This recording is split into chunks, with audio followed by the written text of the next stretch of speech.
चलो मित्रों, આજથી આપણે ચેપ્ટર 12 ગણિતનું ચાલુ કરીએ. ઘાત અને ઘાતાંક. ધ્યાનથી ભણશો, બહુ મજા આવશે.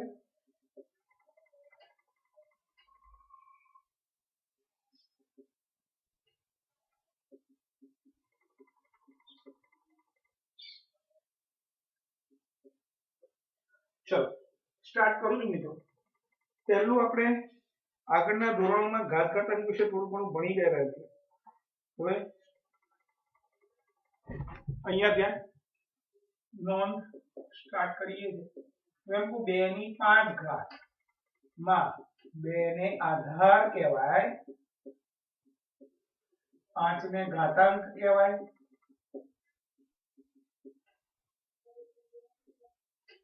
હવે ઋણ પૂર્ણાંક ઘાતાંક ની વાત કરીએ છીએ આપણે. ઋણ પૂર્ણાંક ઘાતાંક. ઋણ પૂર્ણાંક ઘાતાંકમાં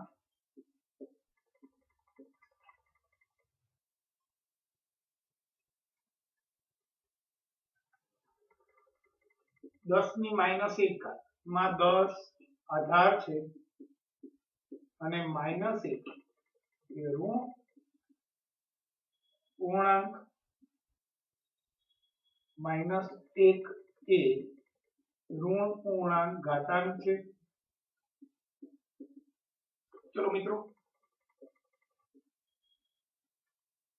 એમ 2 ની -5 ઘાત માં 2 આધાર અને -5 એ ઋણ પૂર્ણાંક ઘાતાંક છે. એવું લખું, ધારો કે 1/2 ની -4 ઘાત માં, હજી એ તમારું નથી આવ્યું, જો 3 ની -6 ઘાત માં 3 આધાર છે, -6 એ ઋણ પૂર્ણાંક ઘાતાંક છે. ચલો મિત્રો, હવે આપણે અહીંયા ઋણ પૂર્ણાંક ઘાતાંકને ખરેખર ઘાતાંકની ભાષામાં કેવી રીતે લખાય એની વાત કરીએ છીએ. કે નિયમ લખું છું. નિયમ a ની -m ઘાત is equal to 1/a ની m ઘાત. એટલે કે આ એ આધાર છે, એમાં ઋણ પૂર્ણાંક ઘાતાંક -m છે. મારે એને ઋણ પૂર્ણાંક ઘાતાંકને ધન ઘાતાંકમાં ફેરવવી હોય તો આખા પદનું વ્યસ્ત કરવું પડે. ઉદાહરણ તરીકે લઈએ 2 ની -5 તો આને કહેવાય 1/2 ની 5. 10 ની -3 ઘાત તો આને કહેવાય 1/10 ની 3 ઘાત. હવે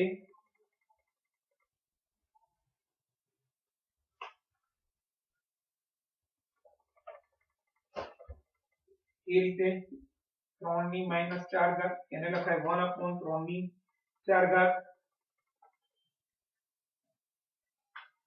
બીજા દાખલા શોધી લો. પછી 5 ની -3 ઘાત એને લખીશું આપણે 1/5 ની 3 ઘાત. મિત્રો, આ રીતે ઋણ ઘાતાંક આપ્યો હોય એને ધન બનાવવા માટે આપણે એનો વ્યસ્ત કરવો પડે, એટલે એને ઉલટાઈ દેવું પડે. હવે પ્રશ્ન છે અહીંયા પ્રવૃત્તિનો. પ્રયત્ન કરો. પાના નંબર 194.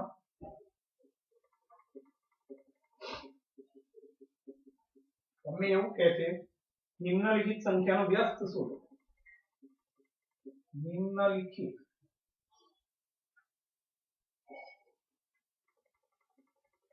સંખ્યાનો વ્યસ્ત શોધો. નોંધ લખી નાખો. કોઈ પણ સંખ્યાનો વ્યસ્ત કરીએ ત્યારે રકમની ઘાતાંક નું ચિહ્ન બદલાઈ જાય. યાદ રાખવા. દાખલા તરીકે પહેલું લઈએ 2 ની 4 ઘાત નો વ્યસ્ત બરાબર 1/2 ની 4 ઘાત. આવું થયું. એને આપણે આવી રીતે લખી શકીએ 2 ની -4 ઘાત. એવી રીતે 10 ની 5 ઘાત નો વ્યસ્ત 1/10 ની 5 ઘાત. વ્યસ્ત એટલે उल्टू कर देवा आने कहेवाय 10 ની 5 ઘાત છેદમાં 1 એટલે એને ઉલ્ટું કરી નાખેલું 1 એટલા છેદમાં 10 ની 5 ઘાત અને હવે મિત્રો એને મારે ઘાતાંકની ભાષામાં લખવું હોય વ્યસ્ત કરીએ ત્યારે રકમની ઘાતાંકનું આ કહીએ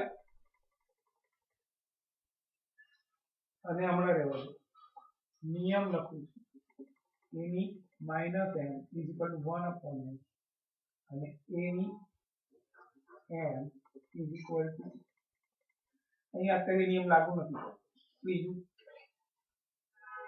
7 ની 2 ઘાત 7 ની 2 ઘાત નો વ્યસ્ત 1 અપોન 7 ની 2 હવે આને આ જવાબ આવી ગયો આપણે પણ આને ઘાત આને ઉપર લખવું હોય તો 7 ની માઈનસ 2 5 ની ઘન 10 ની 100 1 અપોન 5 ની ઘન જવાબ આવશે 5 ની માઈનસ 9 10 ની 100 ઘાત નો વ્યસ્ત 1 અપોન 10 ની 100 ઘાત ઉપર જશે 10 ની માઈનસ 100 ઘાત ચલો પ્રયત્ન કરો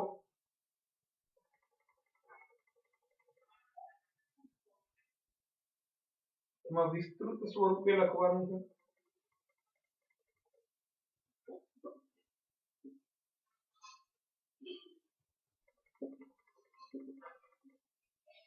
દાખલા તરીકે આવું છે 1025.63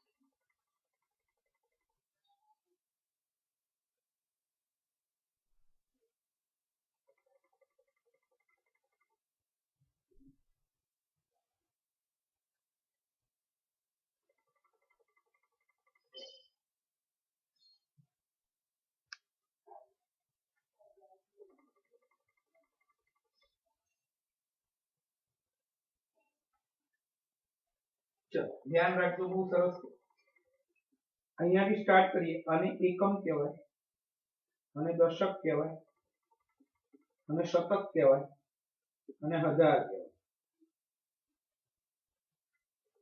એટલે મિત્રો અહીંયા એકમ એટલે 10 ની 1 ઘાત કહેવાય દશક એટલે 10 એકમ પછી દશક શતક ને હજાર એટલે અહીંયા આપણે જે રીતે લખીએ છીએ ધ્યાનથી જોજો મિત્રો 1 ગુણ્યા 1000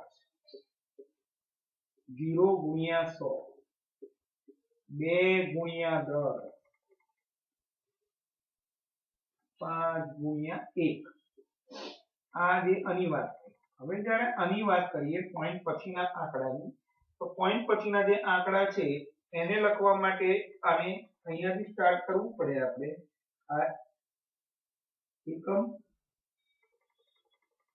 દશક અથવા એ ના લખો તો સીધું આ પોઈન્ટ પછી જે પહેલો આંકડો આવે છે એને 10 વડે ભાગવાનું કહેવાય અને 100 વડે ભાગ્યું કહેવાય એટલે આવું લખવું પડે વત્તા 6 ગુણ્યા 1/10 વત્તા 3 ગુણ્યા 1/100 એટલે ખરેખર લખવું હોય તો આ રીતે પણ લખી શકાય ઘાતાંકની ભાષામાં 1 ગુણ્યા 10 ની 3 0 ગુણ્યા 10 ની 2 2 ગુણ્યા 10 ની 1 5 ગુણ્યા 1 વત્તા 6 ગુણ્યા 1/10 હતું એટલે 10 ની માઈનસ 1 થયું 10 ની 1 ઘાત કહેવાય અહીંયા લખી 1/10 ની 1 વત્તા 3 ગુણ્યા 1/10 ની 2 એટલે આને હજી પણ લખવું હોય તો આ રીતે લખી શકીએ આપણે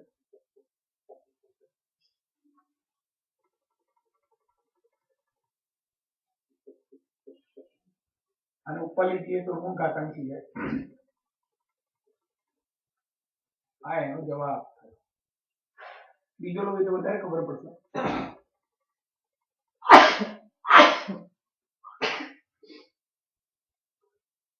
સોરી 1256.249 એટલે આનું લખીશ એકમ દશક શતક અને હજાર 1 ગુણ્યા 1000 2 ગુણ્યા 100 5 ગુણ્યા 10 6 ગુણ્યા 1 પહેલો આંકડો જે હોય એટલે એ 1/10 ની પોઈન્ટ પછી એટલે આ ભાગ્યું કરે છેદમાં વડે પછી આ 4 ગુણ્યા 1/10 ની 2 9 ગુણ્યા આ તમે સમજો કે આને ખરેખર શું કહેવાય 1256 250 છેદમાં 1000 એટલે આ 1000 નું આ 100 નું આ 10 નું કેવું કહેવાય એટલે આપણે દેખી જાય પણ પોઈન્ટ પછી જે છે પહેલો આંકડો એને 1/10 જે બીજો આંકડો એને 1/100 ત્રીજો આંકડો છે એને 1/1000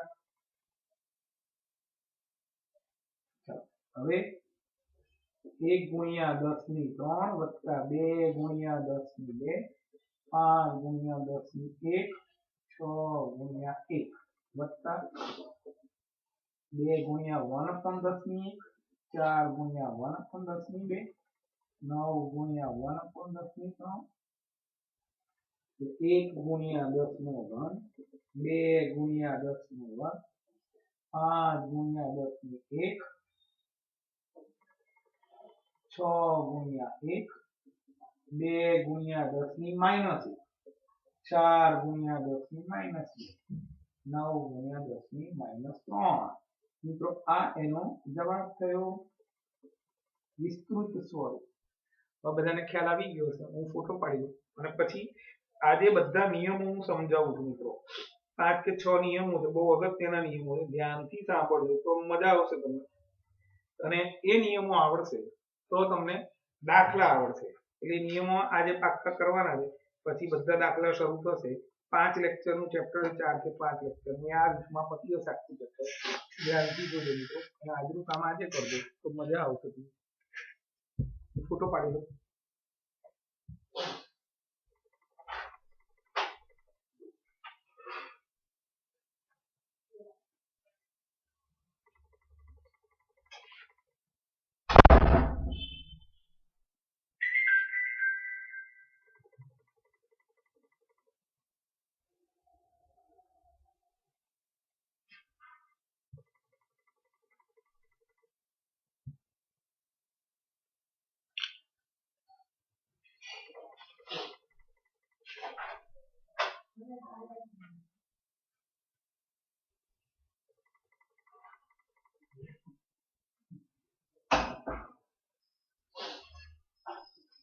ચલો આગળ હવે નિયમો ગણાવું મિત્રો આ નિયમો આવડશે તો જ દાખલા આવડવાના છે ધ્યાન રાખજો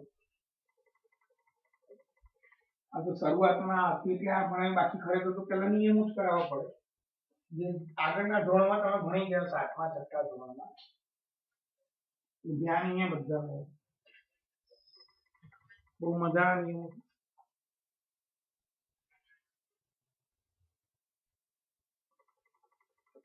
હજી પણ નોંધ લખું એની m ઘાતમાં એ આધાર અને m ઘાતાંક કહેવાય ચલો નિયમો ઘાતાંક માટેના નિયમો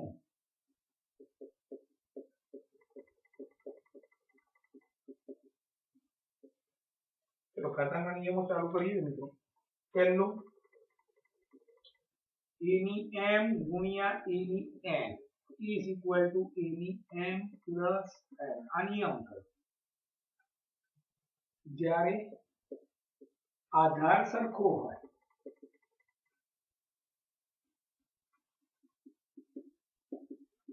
અને ગુણાકાર હોય ત્યારે ઘાતાંકનો સરવાળો થાય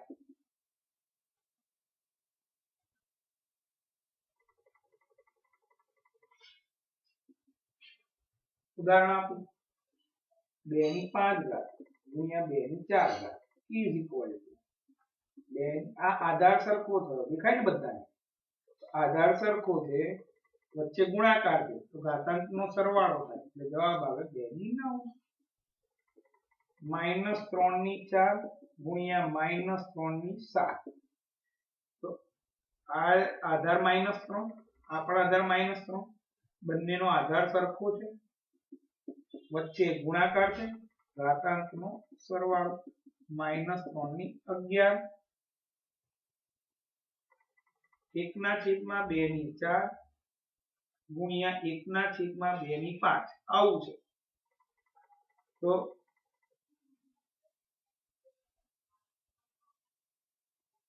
આ આધાર છે, બંને આધાર સરખો છે, વચ્ચે ગુણાકાર કહેવાય એટલે આધાર સરખો છે તો ઘાતાંકનો સરવાળો. પહેલો નિયમ થયો.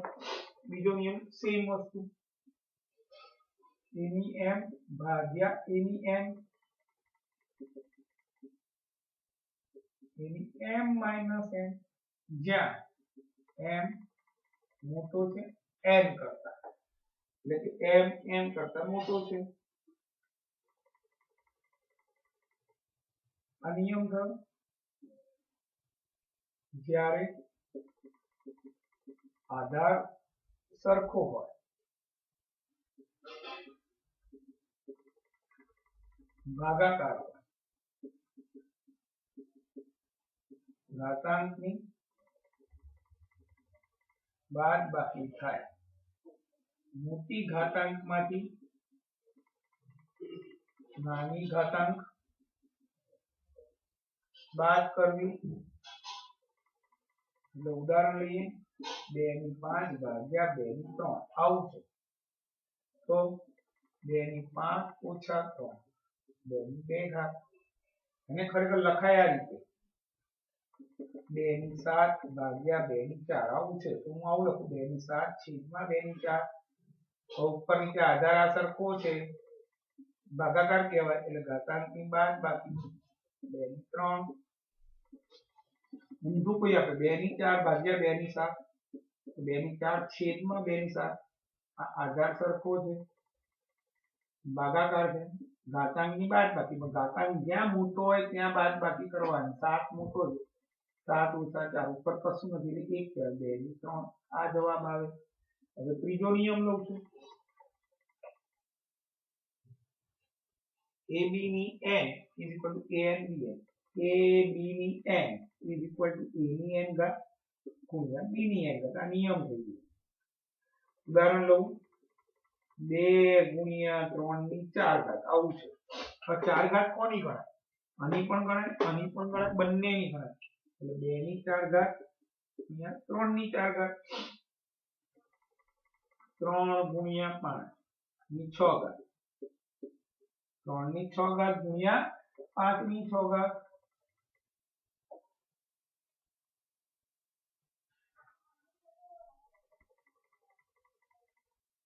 ચોથો નિયમ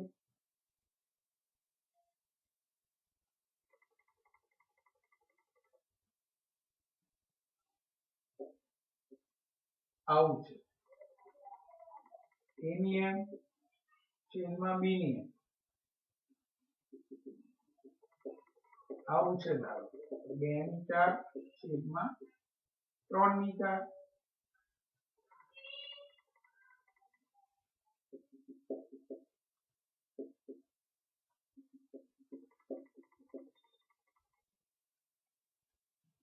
નવો નિયમ લઈએ તો પાંચમો હમણાં જે ભણાયો છે a ની minus n is equal to 1/a ની n. ઉદાહરણ તરીકે 2 ની માઇનસ પછી લખ્યું 1/2 નો ઘન અને 1/a ની માઇનસ n એટલે છેદમાં માઇનસ ઘાત એટલે ઉપર લખી નાખવાનું. તો આવું થાય. ઉદાહરણ તરીકે 1/2 ની માઇનસ 3 ઉપર જશે જવાબ આવશે 2/3. બીજું ઉદાહરણ 1/3 ની માઇનસ 4 તો આનું ઉપર લખી તો જવાબ આવશે 3/4.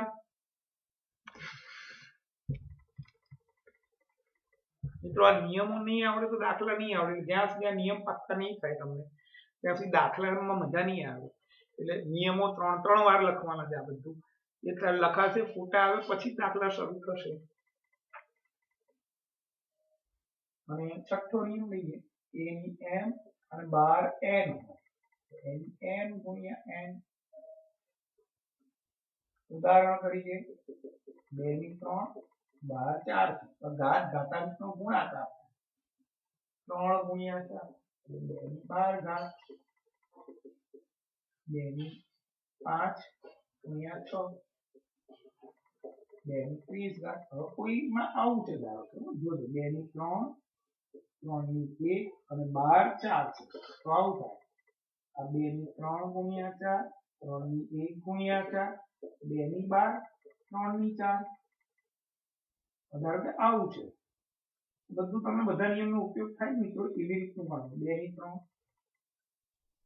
3 ની -2 12 4 પેલા આવું થાય 2 ની 3 ગુણ્યા 4 નીચે 3 ની -2 ગુણ્યા 4 2 ની 12 નીચે 3 ની -8 હવે આ ગુણ ઘાતાંકને ધન બનાવવાની છે એટલે એનું સ્થાન બદલાઈ જાય એટલે આ ઉપર જતું રહે આ જવાબ આવે બીજું એક ઉદાહરણ પણ લઈ લઈએ 2 ની -3 છેદમાં 3 ની 2 અને 12 4 આવ્યું છે આપણે આવું કરી શકીએ 3 ગુણ્યા 4 2 ગુણ્યા 4 2 ની -12 3 ની 8 આ ઋણ ઘાતાંકને ધન બનાવવા આ પદને નીચે લઈ જવું પડે 3 ની 8 ગુણ્યા 2 ની 12 એટલે જવાબ આવશે 1/3 ની 8 ગુણ્યા 2 ની 12 મિત્રો આ બોર્ડ બહુ કિંમતી બોર્ડ છે આ ચેપ્ટરનું એટલે આ જેને આવડી ગયું એને આખું ચેપ્ટર આવડી ગયું એટલે મહેરબાની કરીને આ જે લખાયું છે એ ખાસ કરી નાખવું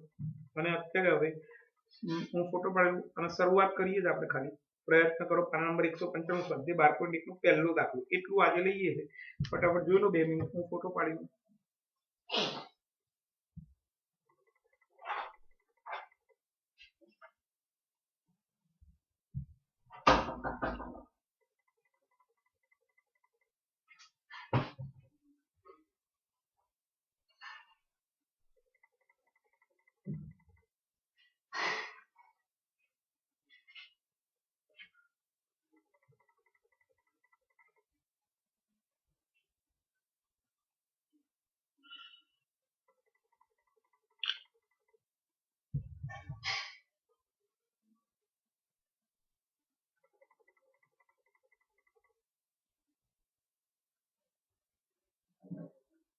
ચલો આગળ ફટાફટ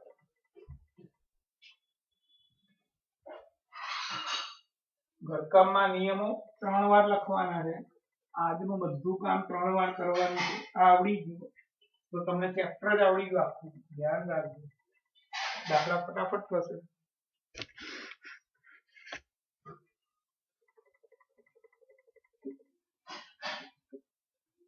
પ્રયત્ન કરો પાના નંબર 155 સાદું રૂપ આપી ઘાત સ્વરૂપે લખો પહેલું -2 ની 3 ગુણ્યા -2 ની 4 હમણાં જ કીધું મિત્રો જ્યારે આધાર સરખો હોય આનો આધાર -2 આનો આધાર પણ -2 બંને વચ્ચે ગુણાકાર તો ઘાતાંકનો સરવાળો થાય જવાબ આવશે -2 ની 7 p ની 3 ગુણ્યા p ની 10 મિત્રો આનો આધાર p બંનેનો આધાર સરખો વચ્ચે ગુણાકાર તો ઘાતાંકનો સરવાળો p ની 13 3 ગુણ્યા 2 3 ની 2 3 ની 5 3 ની 6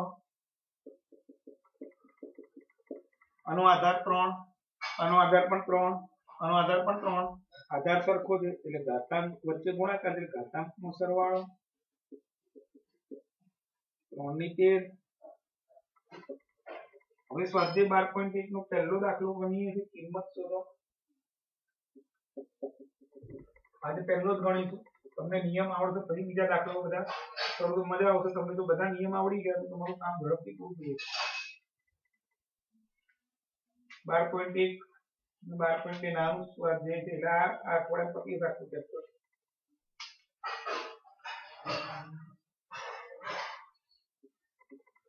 નવમું ને 11મું સૌથી મોટું ચેપ્ટર પતી 12મું બી પતી ગયું પછી હવે જે ચેપ્ટર રહ્યા છે 10મું 13મું અને 15મું તો એકદમ નાના ચેપ્ટર ખાલી જે મોટું ચેપ્ટર 14મું છે આ મૂળ ઘાતાંક છે એને ધન બનાવવા નીચે લખી નાખો પદ જ આખું ઉલટાઈ આનો જવાબ આવ્યો 1/9 -4 ની -2 ऋण घातांक में धन बनावे आधार में कोई चिन्ह में ना फरक पड़े એટલે આ ઘાતાંક ધન થઈ ગયા એનું સ્થાન બદલ્યું એટલે -4 ગુણ્યા -4 એવું લખાય એટલે માઇનસ માઇનસ પ્લસ 416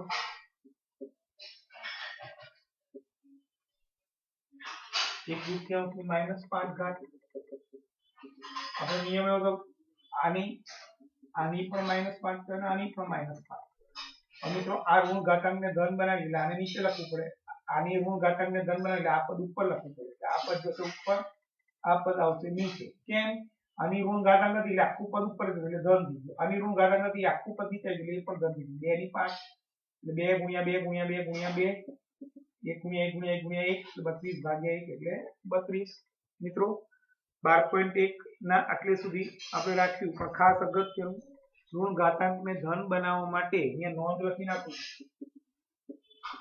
ઋણ ઘાતાંકને ધન બનાવવા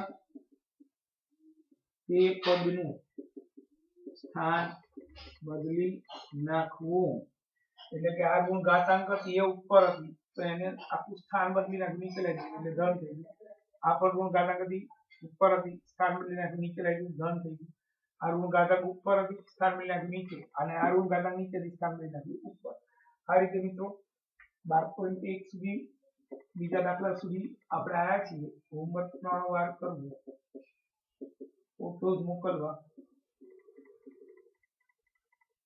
આ ધ્યાન રાખજો તો જ તમને મજા આવશે અને મને મજા આવશે એટલે નિયમો ખાસ જોરદાર રીતે કરવાના અને એ આવડશે તો જ આગળ ચેપ્ટર આવડશે મિત્રો એટલે હવે આટલું થઈ જાય એટલે કાલે ફરીથી લેક્ચર લઈશું દાખલા ફટાફટ થવા માટે જો નિયમો આવડતા હશે તો મહેરબાની કરીને કામ આજનું આજે પતાવી દેજો આવજો